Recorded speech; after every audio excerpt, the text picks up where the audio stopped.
جس کو میں نے ایک ٹائم لکھا، سوچو خط کب آیا دیا میں نے جب وہ پڑھ رہا تھا، آج بچا کے رکھا ہے۔ اپنے پیارے کا خط بھی پیارا ہوتا ہے، اور کئیوں لوگوں کو دیکھا گیا کہ جب تنہائی پاتے ہیں ایک مرتبہ پڑھتے ہیں، 2 مرتبہ پڑھتے ہیں، 3 مرتبہ پڑھتے ہیں، پیٹ نہیں بھرتا، بار بار پڑھتے ہیں، اور جب خط پڑھتے ہیں اگر پیارا ناراضی کا لفظ لکھا ہے تو سہم جاتے ہیں، ڈر جاتے ہیں، اور جب محبت کا اور اپنے فیضان کی بات لکھا ہے تو پھر ہنسنے لگتے ہیں، خوشی میں جھوم جاتے ہیں۔ آپ اگر اتنا سمجھے کہ جب خط پڑھا جاتا ہے تو پڑھنے والے کی ایکٹیویٹیز الگ ہوتی ہے، کبھی ہنستا ہے، کبھی روتا ہے، کبھی مچلتا ہے، کبھی رقص کرتا ہے۔ آپ کی حال ہے یا نہیں؟ میں اپنا بتا دوں، کبھی میں دنیا کا کلام جب تنہائی میں پڑھتا ہوں تو ہنسنے لگتا ہوں، رقص اور سرور آتا ہے، ایسی اضطرابی کیفیت ہوتی ہے۔ اس کی وجہ یہ کہ پیارے کی بات پڑھنے پر 2 رنگ آتے ہیں، ایک خوف کا، ایک خوشی کا۔ جب خوشی کے لفظ آتے ہیں تو جھوم جاتا ہے۔ اب اتنا سمجھے تو میں آپ کو بتا دوں، اللہ کا یہ کلام ہے، مصطفیٰ نے دیا ہے، ہم کو ملا ہے۔ جو اس رنگ کو پا گیا، جو اس پیار کو پا گیا، تو عبد القادر ہوا تو راتوں رات قرآن ختم کرتا تھا۔ امام اعظم ابو حنیفہ ہے تو جیل کی سلاخوں میں بھی قرآن کی تلاوت کر کے پوری رات میں قرآن ختم کرتے تھے۔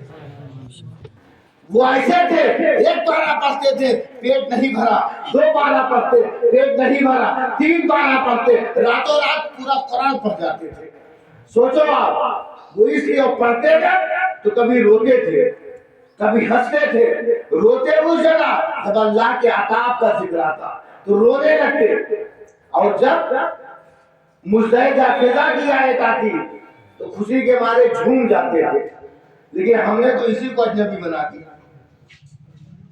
آپ سچ بتاؤ، میں نے تو کئیوں گھروں میں دیکھا ہے کہ چشتان کے اوپر گرد جمی ہے، مٹی جمی ہے۔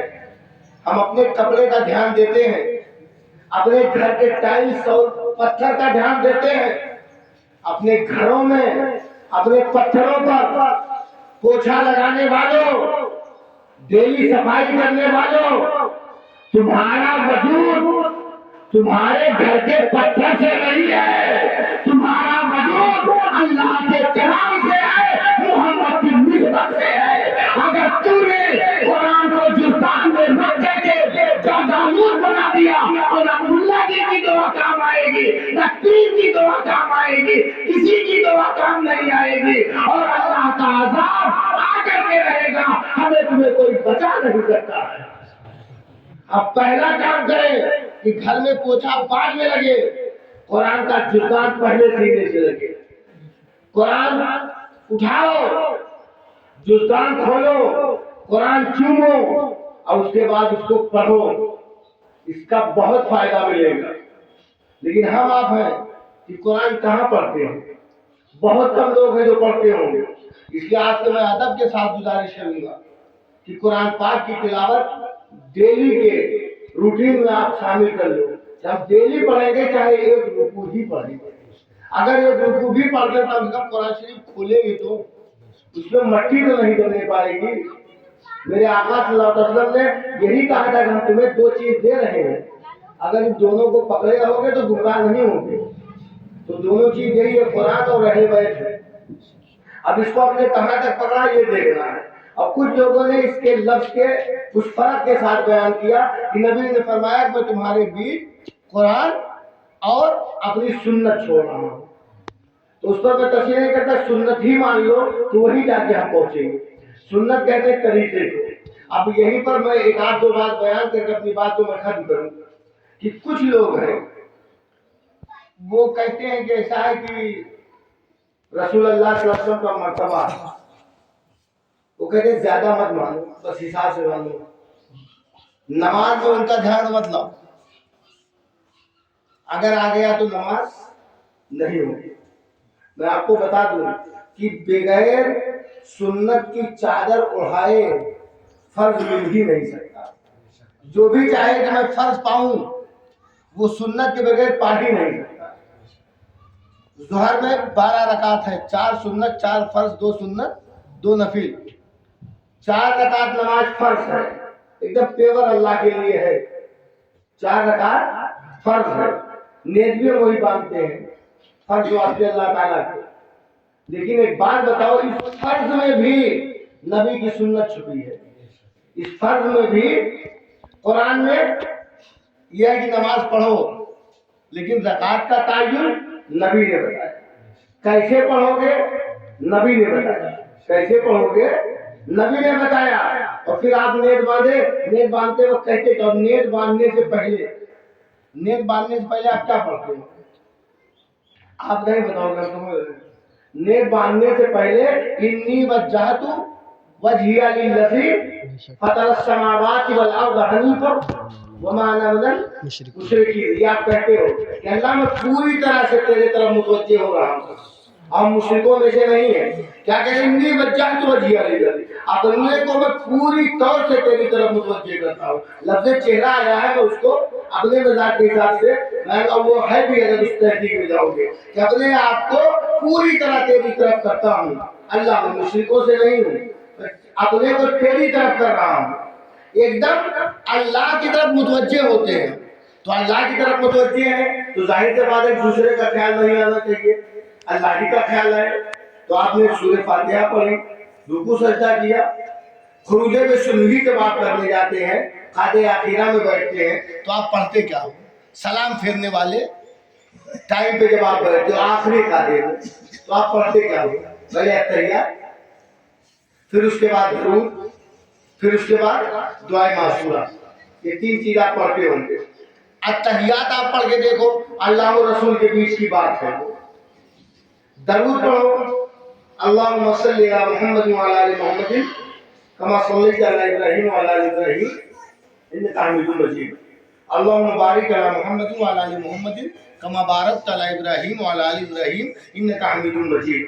آپ ایک درود پڑھتے ہو، لیکن یہاں پر رک کر کے لوگ بھی بیٹھے ہیں، اور آپ کے لیے بتا دوں کہ یہ درود افضل تو ہے، لیکن نماز کے اندر مفتی احمد یار خان نعیمی رحمۃ اللہ علیہ نے لکھا ہے کہ یہ درود نماز کے اندر افضل ہے۔ نماز کے باہر جو درود پڑھو وہ درود پڑھو جس میں درود کے ساتھ سلام بھی شامل ہو، کیونکہ اس میں آپ نے اتحیات کے ساتھ سلام پڑھ لیا ہے۔ اور قرآن میں جو مطالبہ ہے وہ یہ ہے کہ یا ایھا الذین آمنوا صلوا علیہ وسلموا تسلیما، اے ایمان والو درود پڑھو اور سلام، تو وہ درود ہو جس میں سلام بھی شامل ہو۔ تو نماز کے اندر اتحیات میں سلام پڑھ لیا ہے، وہاں درود ابراہیمی افضل ہے، اور نماز کے باہر جب پڑھنا تو وہ درود پڑھنا جس میں درود کے ساتھ نبی پر سلام بھی شامل ہو۔ میری بحث نہیں تو میں نے ضمنی بتایا، اب میں جو بتانا چاہ رہا ہوں کہ ہم نماز شروع کرنے سے پہلے کہتے ہیں اللہ میں پوری طرح تیری طرف متوجہ ہوں، اور جب آپ نماز پھرنے کے کنڈیشن میں پہنچتے ہیں تو نبی پہ درود پڑھتے ہیں۔ نماز کس کی پڑھ رہے ہو؟ اللہ کی، اور درود کس پہ پڑھ رہے ہو؟ محمد اور آلے، صرف رسول پر ہی نہیں، رسول اور آلے رسول پر۔ غور کرو، آپ نبی کو تم اپنے دل سے جدا کر کے مومن ہو ہی نہیں سکتے ہو، نبی کی عظمت کے منکر ہو کر کے مسلمان ہو ہی نہیں سکتے ہو، نبی کی فضیلتوں کو چھپا کر کے مومن ہو ہی نہیں سکتے ہو۔ پورے دنیا کے انسان میرے نبی کی تعریف کرے نہ کرے، جب خدا نبی کی تعریف کرتا ہے تم کہتے ہو اختیار والے نہیں، اللہ فرماتا ہے میرا محبوب اختیار والا ہے، میرا نبی مختار ہے، وہ سورج کو پھاڑ بھی سکتا ہے، سورج کو پلٹا بھی سکتا ہے، چاند کو پھاڑ بھی سکتا ہے، درخت کو بلا بھی سکتا ہے، ہرنی کو قریب لا بھی سکتا ہے، پیڑ کو بلا بھی سکتا ہے۔ میرے نبی کا وہ مقام ہے جس کا دنیا انکار نہیں کر سکتی ہے۔ اور اسی دن میں ایک بات میں بتاؤں آپ کو، یہ چونکہ جمادی الاخر کا مہینہ ہے، اس میں ابوبکر صدیق رضی اللہ تعالیٰ عنہ کی وفات کی تاریخ ہے 22 جمادی الاخر۔ معلوم ہے یہ بہت محبت کرتے تھے سرکار سے۔ ایک دن غار میں جب پہنچے ہیں تو سانپ نے ڈنگ مار دیا تھا، بڑا واقعہ مشہور، میں اس کو بہت دیر نہیں بیان کرنا چاہ رہا ہوں۔ ڈنگ مار دیا، اور جب ڈنگ مارا تو ابوبکر کے گود میں رسول اللہ لیٹے ہوئے تھے، ادھر ڈنگ مارا، ظاہر سی بات ہے کہ اگر سانپ ہے تو زہر تیز ہوگا ہی، ہم آپ ہوتے تو چاہے اما ابا ہو یا مولانا مولوی ہو ترنت ان کو جھڑک پڑک کے کہتے کہ میں مر جاؤں گا کیا کروں گا محبت تمہاری. لیکن رسول سے ابو بکر کی محبت دیکھو. سانپ کا اثر چل رہا تھا, زہر بڑھ رہا تھا, ابو بکر اپنی جان ہدایت کرے. جب زہر بڑھ گیا تو عقائد و جہاں سوسم کے چہرے پر ابو بکر کے آنکھ سے آنسو نکلا اور گر پڑا. جب گرا تو نبی نے آنکھ کھولا. تو نبی جانتے تھے صرف لوگوں کو سبق سکھا رہے تھے کہ کبھی کوئی ابو بکر کا دشمن پیدا ہو تو اس کو یہ بات بتا دینا کہ محمد سے ابو بکر کتنا محبت کرتے تھے. تم ہم کیا ہیں, ہم تو کچھ نہیں کرتے. وہ ایسے ہیں, میں آپ کو بتا دوں, کھستے اول کی پہلی بہار کا نام ابو بکر صدیق ہے اور صدر اسلام میں سب سے پہلے جو پیار محبت اور تابشوں کا پانی پڑا ہے, اس پانی کے پہلے قطرے کا نام جس سے صدر اسلام بھرا ہے وہ ابو بکر صدیق کا ہے, جس کا دنیا انکار نہیں کر سکتی ہے. ابو بکر صدیق نے وہ چیز پیش کری ہے. بہرحال کہا ابو بکر کیا بات ہے, کیوں روتے ہو؟ کہا حضور کچھ نہیں, لگتا ہے سانپ نے ٹنگ مار دیا. کہا تمہیں جگہ دینا تھا. کہا حضور آپ کو راحت کے لیے میں لٹایا تھا, آپ کو تکلیف دے کر کے ابو بکر اپنی جان نہیں بچائے گا. آپ کو خوشی ملے, ابو بکر کی جان خوشی خوشی جائے گی. تو عقائد و جہاں سر نے کچھ نہیں کیا. ہم آپ ہوتے تو ان کو بلاؤ, زہر مہرا لاؤ, ڈاکٹر بلاؤ, یہ کرو وہ کرو. یہ وہ کرتے ہیں جو محتاج ہوتے ہیں, جس کے اندر ایک ایک صفت موجود ہو. کوئی ڈاکٹر ہے تو عالم نہیں, کوئی عالم ہے تو ڈاکٹر نہیں, کوئی ڈاکٹر ہے تو انجینئر نہیں, کوئی انجینئر ہے تو ڈاکٹر نہیں, اور کوئی یہ سب ہے تو پھر سپاہی نہیں, کوئی سپاہی ہے تو وہ چیف آف کمانڈر نہیں. ہر چیز الگ الگ لوگوں میں پائی جاتی ہے, لیکن فضیلتوں کے جتنے شعبے ہیں اگر کسی نے سمجھ کر کے آیا ہے تو اس کا نام محمد رسول اللہ ہے. شفا خانہ نبی کی ذات ہے, جہاں نبی فیض اٹھاتے ہیں اللہ سے ملانے کا, وہی درد بھگانے کا بھی پورا شفا خانہ میرے نبی کے اندر موجود ہے. نبی نے کچھ نہیں کہا, بس عقائد و جہاں نے کہا کہاں کاٹا ہے, کہا لگ رہا ہے مجھے. تو حضرت رسول اللہ نے اپنا تھوک نکالا. لعاب دہن بہت واقعہ مشہور ہے. اپنا لعاب دہن نکالا اور لگا دیا. جیسے ہی لعاب دہن لگایا پورا زہر ختم, صرف تھوک لگایا پورا زہر ختم. ہے ایسا کوئی؟ تم بھی دیکھا ہے اپنا تھوک لگا دیکھ لو کہیں. ہاں بڑے لوگ ہو, کچھ بھی کر سکتے ہو, لگا کے دیکھو, تھوک لگا کے دیکھو. سچ بتاؤں تھوک لگاؤ گے تو ناش تو ضرور کر دو گے لیکن اثر ختم نہیں ہوگا. لیکن یہ اور دوائیں بنی ہیں, کچھ پیٹنٹ دوائیں ہیں, اگر وہ درد کے لیے بنی ہے تو درد میں کام آئے گی. اگر کوئی دوا آنکھ کا ڈراپ ہے تو پھر آنکھ کے کام آئے گا, وہ درد کے کام نہیں آئے گا. اور کوئی بخار کی دوا ہے تو دمے میں کام نہیں آئے گی, کوئی دمے کی دوا ہے تو بخار میں کام نہیں آئے گی. ہر بیماری کی الگ الگ دوا اور ہر مرض کے الگ الگ ڈاکٹر. کوئی فزیشین ہو ضروری نہیں سرجن ہو, کوئی سرجن ہو ضروری نہیں کہ فزیشین ہو. لیکن میں نے یہ دیکھا دوا ایک بیماری الگ الگ. ابو بکر کو سانپ کاٹے وہی دھوپ لگایا جائے گا, علی کی آنکھ اٹھے وہی دھوپ لگایا جائے گا, اور صحابی کا ہاتھ کٹے وہی دھوپ لگایا جائے گا. نبی کا دھوپ ہر بیماری میں کام آتا ہے. میرا نبی لاجواب ہے, میرا نبی بے مثال ہے. اس نبی کو کبھی محتاج نہ سمجھنا. اس نبی سے جتنا محبت کرو گے, جتنا پیار کرو گے, اتنا تمہیں ہمیں سب کو فیض ملے گا. سبحان اللہ.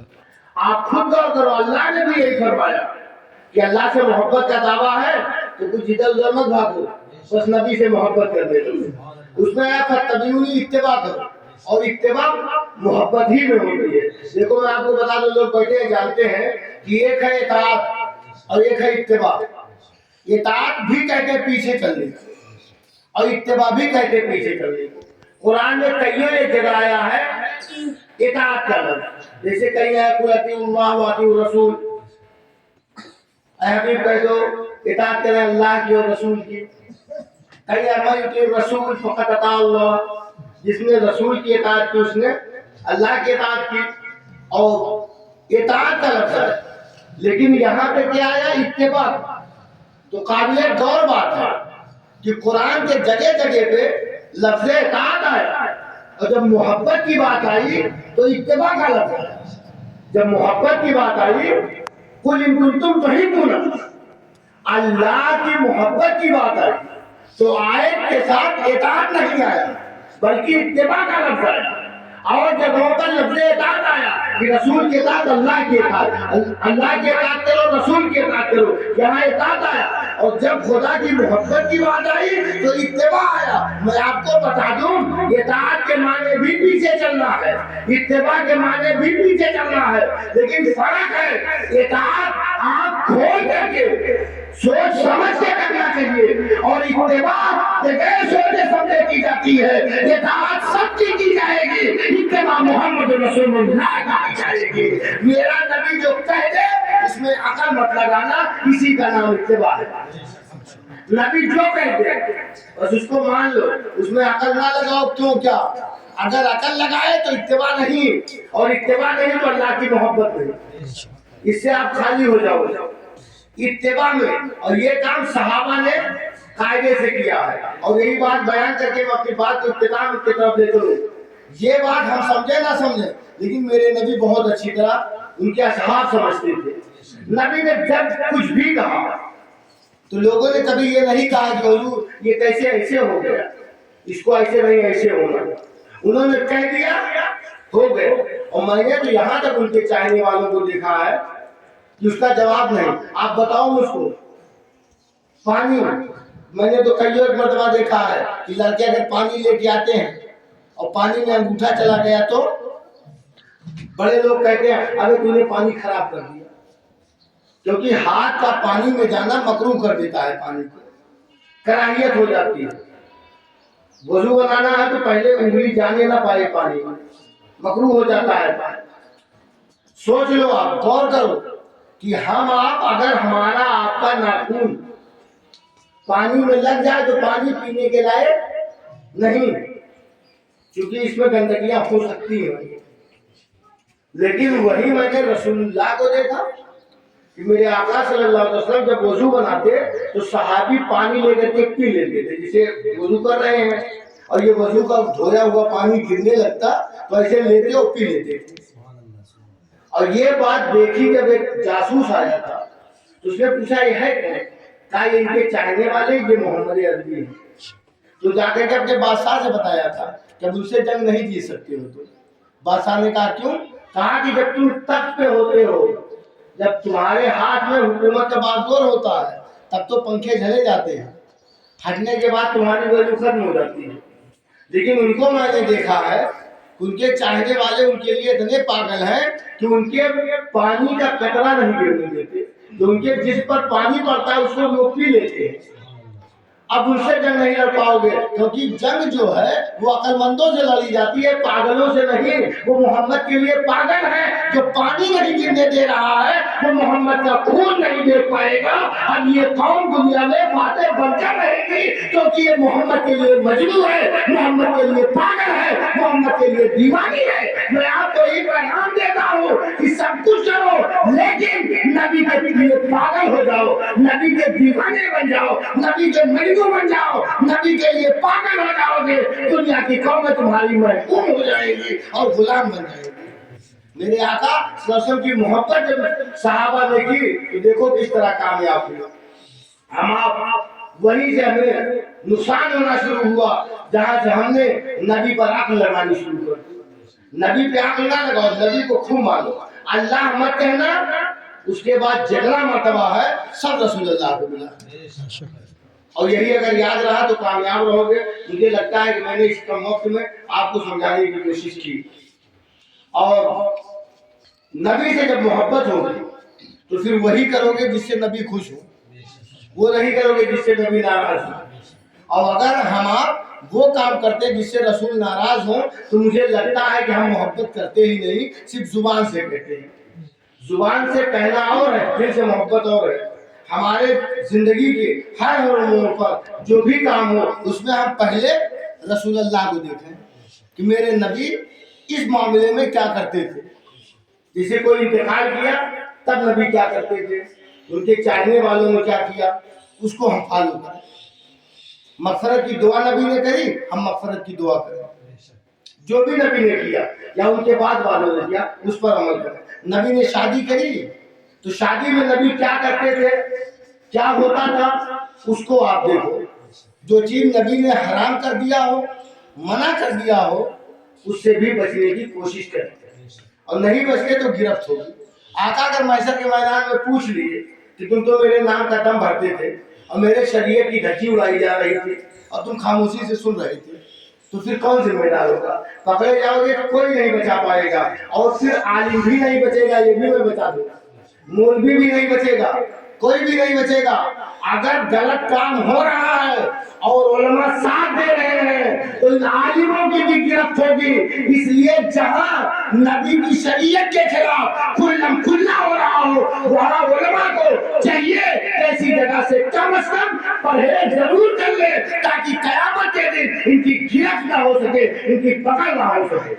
نبی یہ بھی تو پوچھ لیں گے, ہم نے پیسے والے کو, ایک امیر آدمی کو خوش کرنے کے لیے کہ ناراض ہوگا تو چندہ کٹ جائے گا, ناراض ہوگا تو پھر چندہ نہیں ملے گا. اگر ہم نے اس لیے اس کی خوشی کے لیے کام کر لیا اور نبی نے پوچھ لیا کہ تم تو میرے بڑے وفادار بنتے تھے, چیخ چیخ تقریریں کرتے تھے, وفا کا دعویٰ کرتے تھے, اور میرے خلاف کام ہو رہا تھا اس میں تم بھی جٹے ہوئے ہو, تم بھی مکس اپ تھے, تو کیا کرو گے؟ اس لیے ہر آدمی کو چاہیے کہ وہ کام کرے جس سے رسول راضی ہو, رسول خوش ہو.